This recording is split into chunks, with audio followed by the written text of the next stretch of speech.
Hello, this is Miss Antrice with Movers and Shakers magazine. Today we are here with Mr. Lamman Rucker. How are you doing today? Great. I'm doing pretty good. Thank you for coming to Charlotte. What I would like to inquire about, I see that you went to the Duke Ellington School of the Arts.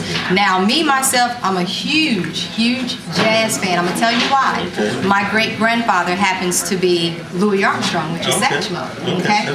So does jazz run with you at all? Because I heard you say that you're into the music. Yeah, I've got, my father's a percussionist, so, I come from, my mother's artist, a storyteller, choreographer, and so that's the kind of influence I grew up around. And so I was always hearing jazz and African and Caribbean and Latin rhythms and music from all over the world. I can't even.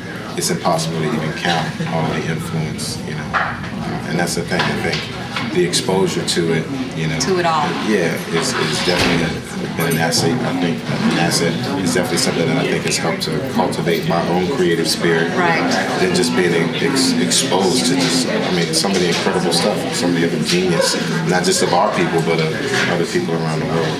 Musically has always been a joy of mine, and I still am a huge, music lover of all genres. Now, how important do you believe it is to actually carry out the legacy of others, priors who have came to you, whether it be the Duke Ellingtons, whether it be the Satchmos, whether it be the Sarah Vaughan's, whether it be the Ben Vereens? How important is that to you to carry out their legacy as well through your own? I think that's very important.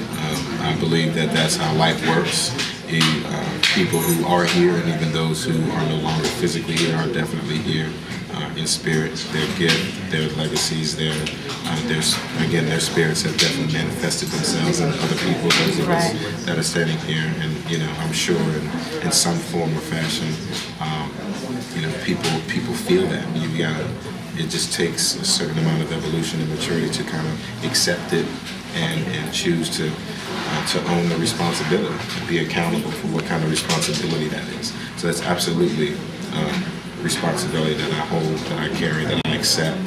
That's what the Black Gents, theater company is all about. So aside from just my own academic achievement or whatever, that community service dynamic that has been exemplified by the people that have come before me, I personally, hold Paul Robeson in particular as one of my personal kind of models of just how much of a multi-layered, multi-dimensional man he was. Scholar, all-American graduate, opera singer, international activist and humanitarian, actor, Harlem Renaissance, It sounds like you're a Renaissance man. Absolutely. So that's, those are absolutely the kind of people that I hold high and my mind and dear to my heart, and the legacies that I firmly believe are our responsibility to continue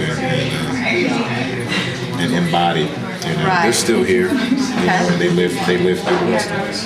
And my last question for you, and my viewers who actually come faithfully to the online magazine know, what I would like to ask of you today, at the end of the day, what do you wish or hope for your legacy to be? What imprint would you like to leave within our society? That's just simply that. That everybody's responsibility here really is about service, is about living up to your full potential. So all the things that I do and the attention that I get as a result of the things that I do, really, it's not me being about me. It's really hopefully people seeing that, that's somebody living out his full potential.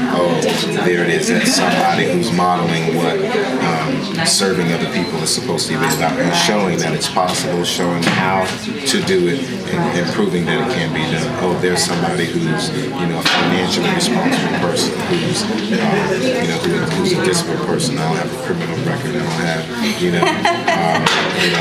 cycles of violent behavior Right, and right. criminal behavior, whatever, you know what I mean? So Yes, sir. just trying to set an example. So just by being me and just doing the best I can to be the best me that I can, hopefully that sets an example. It shows how feasible and palpable and attainable those same standards of living are. So it might not be a major imprint, but hopefully it's one that's significant enough and wholesome enough that people see it as, as one that they can follow and model as well. And person, it's like kind of just each one teach one. So everybody steps their game up, we'll be in a much better place.